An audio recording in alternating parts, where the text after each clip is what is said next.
Hello guys, कैसे हो आप सब। आज मैं blossom of the white night को एक्सप्लेन करने वाली हूँ। बेसिकली यह एक हिस्टोरिकल BL मांगा है। तो फिर स्टार्ट करते हैं। यहाँ पर बर्फ से ढके हुए जगह दिखाया जाता है, जहाँ पर साहिरत को दिखाया जाता है, जहाँ पर मेन लीड होता है। वह बाहर देख के कहता है कि जहाँ तक नजर जाए बस सफेद ही दिख रहा है, और सिगार को स्मोक करके सोचता है कि बिल्कुल मेरे ब्राइड की तरह, और कहता है माई ब्राइड माई बिलव्ड ताई। तब हमें वह शाही घोड़े को एक महल में जाते हुए दिखाई देता है। उसके बाद हमें यहाँ पर एक ज्वेलरी दिखाई देता है, शायद वह ताई का लवर का होगा। यहाँ पर हमें ताई घोड़े में दिखाया जाता है और वह कहता है, तब वह सुकासा को याद करके कहता है ईश्वर की कृपा तुम पर बनी रहे। तभी उसका सबऑर्डिनेट कहता है, सर हमने कंफर्म कर लिया है कि यह इलाका सभी मॉन्स्टर से मुक्त हुआ है। तब ताई कहता है गुड। तो फिर हम लौटते हैं। उसके बाद हमें ताई का महल दिखाया जाता है, जहाँ पर ताई कहता है एलेक उस इलाके पर नजर रखो, यह आइस रैबिट इतनी तेजी से बढ़ रही है कि इन पर काबू करना मुश्किल होगा। तब बटलर कहता है जी सर। तब ताई कहता है मैं व्हाइट नाइट के दौरान राजधानी के चैपल में रहूंगा, अब से मेरी सारी जिम्मेदारी चेस संभालेगा। तब बटलर कहता है तो व्हाइट नाइट के अंत पर हम वहाँ मौजूद होंगे ताकि तुम्हें सही सलामत घर ले जा सके। तब ताई कहता है बहुत अच्छे। गाइस, यहाँ पर व्हाइट नाइट का मतलब यह है कि उस वाले जगह में बेसिकली रात नहीं होती, वहाँ पर दिन ही होता है, सनलाइट ही प्रेजेंट होता है, रात वहाँ पर नहीं होता है। तब मेन कैरेक्टर कहता है लोग कह रहे थे कि इस बार व्हाइट नाइट उम्मीद से थोड़ी छोटी होगी। तब बटलर वो करके कहता है मैं वहाँ जरूर पहुँचूंगा, इस बात को ध्यान में रखूंगा माय लॉर्ड। तभी वहाँ पर एक सर्वेंट दौड़ के आता है और कहता है माय लॉर्ड। इसके बाद बटलर कहता है कि तुम्हारी मैनर्स कहाँ गई, इस तरह अंदर चले आने की हिम्मत कैसे हुई। तब वह सर्वेंट हाफते हुए कहता है मुझे माफ कीजिए, पर वहाँ। तब ताई कहता है एक्सप्लेन करो। कहता है बाहरी हालत बहुत खराब है, एक इमरजेंसी है, गाड़ियों की एक लंबी कॉन्वॉय यहाँ पहुँच चुकी है। तब बटलर कहता है कॉन्वॉय। तब वह सर्वेंट कहता है जी एक कॉन्वॉय जो अरनाथा का फ्लैग थामे हुए है। कहता है फ्लैग का रंग को देखकर ऐसा प्रतीत होता है कि एम्पायर फैमिली का कोई सदस्य आया है। तभी हमें दूसरे सीन पर सुकासा कैरेज से उतरता है का सर्वेंट उनको बो करता है। तब वहाँ खड़े लोग फुसफुसाते हैं और कहते हैं क्या वह फ्लैग अरनाथा का है। कहते हैं जहाँ तक मैं जानता हूँ सिर्फ पदिसा का फैमिली ही अपने फ्लैग पर इस रंग का इस्तेमाल कर सकते हैं। उसके बाद हमें सुकासा को दिखाया जाता है, जहाँ पर उसका वर्कर कहता है माय लॉर्ड सुकासा, यहाँ की ग्राउंड पर काफी फिसलन है। तब सुकासा कहता है कोई बात नहीं मुजनू। तब हमें पता चलता है कि वह वर्कर का नाम मुजनू है, तो याद रखना यह नाम, क्योंकि यह नाम दूसरे एपिसोड में भी आएगा। उसी वक्त ताई और उसका बटलर बाहर आते हैं। तब ताई सोचता है कहीं ये तो।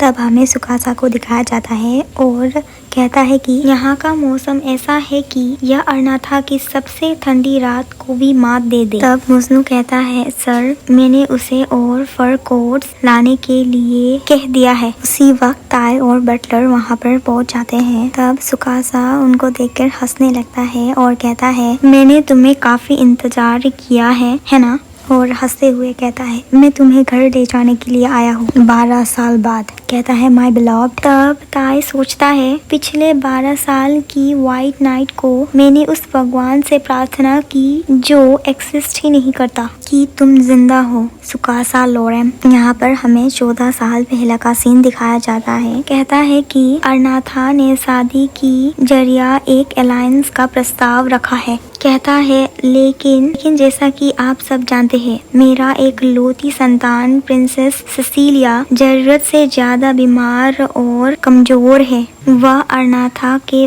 उस मौसम में एक हफ्ते भी टिक नहीं पाएगी। तब दूसरे लोग कहते हैं लेकिन महाराज, लेकिन सर लेरिकल को इस वक्त अरनाथा की सहायता की सख्त जरूरत है। तब वह राजा चिल्ला के कहता है क्या तुम्हें लगता है मुझे यह नहीं पता, वरना मैं तुम सबसे किसी और रास्ते के लिए सलाह क्यों ही लेता। कहता है बेहतर यही होगा कि हम अरनाथा को नाराज न करें। वे कहते हैं अगर हमने उनके अलायंस के प्रस्ताव को ठुकरा दिया तो हमें निश्चय ही अपने इस फैसले पर पछताना पड़ेगा। तब राजा कहता है, मैं अच्छी तरह जानता हूँ, इसीलिए हमें यह अलायंस तो स्वीकार करनी ही होगी, पर हम फिर भी उन्हें शादी की मांग वापस लेने पर जवाब कर सकते हैं। कहता है, शादी के बहाने वह असल में लैरिकल की शाही खानदान का एक सदस्य चाहते हैं ताकि उसे हॉस्टेज बनाकर रख सके,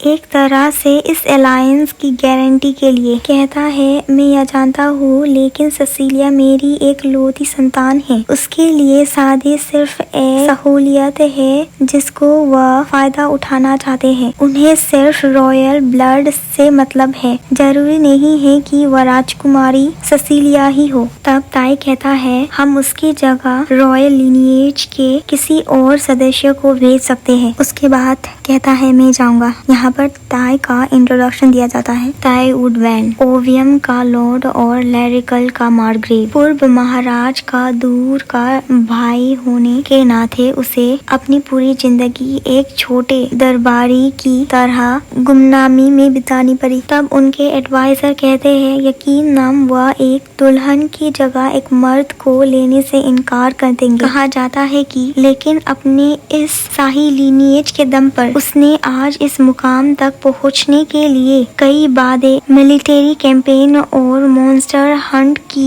कामयाबी से लीड की है। तब ताई को अरनाथा की तरफ जाते हुए दिखाया जाता है। तब ताई सोचता है कि यहाँ पर सच में गर्मी है। अभी ताई कहता है, सारी उम्मीदों के खिलाफ अरनाथा ने प्रस्ताव के लिए तुरंत राजी हो गया, पर अंत में अपने छोटे भाई को चुराने के लिए मुझे पूरा ओवियम उनके नाम करना पड़ा। तब वह अरनाथा पहुंच जाते हैं और मुज़नू कहता है कि लॉर्ड टे वुडवैन, हम अपने मंजिल पर पहुंच गए हैं, द एम्परर पैलेस ऑफ अरनाथा। सोचता है यहाँ पर इतना लाइट है। उसके बाद कैरेज से बाहर निकलता है। तब छोटा सा सुकासा हमारे ताई को वेलकम कहता है और कहता है कि मैं उम्मीद करता हूँ कि यहाँ तक का सफर आपके लिए ज्यादा थका देने वाला नहीं रहा होगा। तब ताई सुकासा को देख के सोचता है, ये तो एक बच्चा है। तब सुकासा कहता है, कृपया करके हाथ थाम लीजिए, कहीं ऐसा ना हो कि आप लड़खड़ा कर गिर पड़े। तो गाइस, यहीं पर यह एपिसोड यहाँ पर खत्म होता है। अगर आपको यह हिंदी एक्सप्लेनेशन अच्छा लगे तो लाइक, सब्सक्राइब और कमेंट कीजिएगा और मेरे टेलीग्राम में भी ज्वाइन कीजिएगा। यहाँ पर जो एक्स्ट्रा होता है ना, उनको मैं यहाँ पर अपलोड करूँगी। Thank you for watching. Bye.